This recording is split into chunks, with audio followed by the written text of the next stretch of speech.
It was a busy time on the railway. All the engines were hauling freight cars and pulling and pushing them about.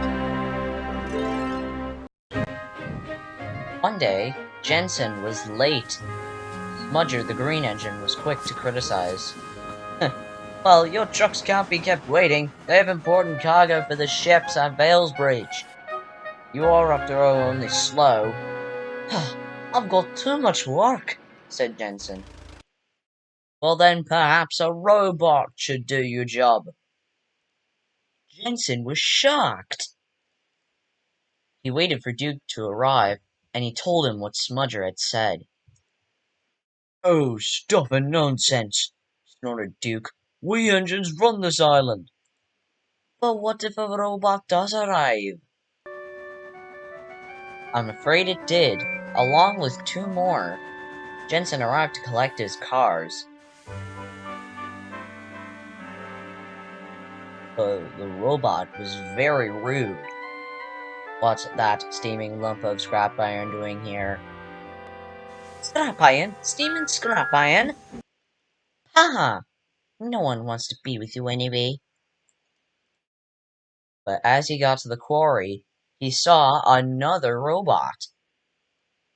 Wow, no wonder this railway's a mess. You belong in a museum.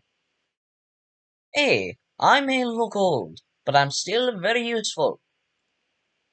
Useful? Ha, just you toodle off. Toodle?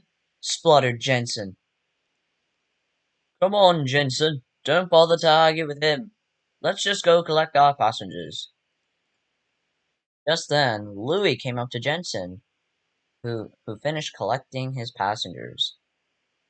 Jensen, are you alright? No, Louie, everything is just wrong.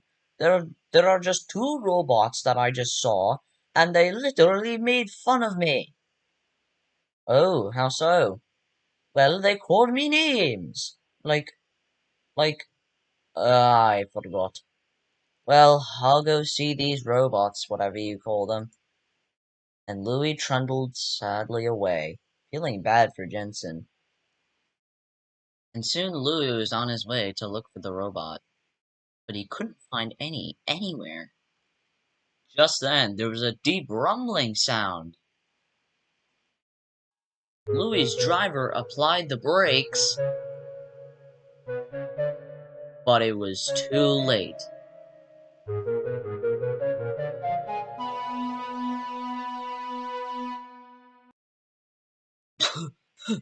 Cinders and ashes were stuck!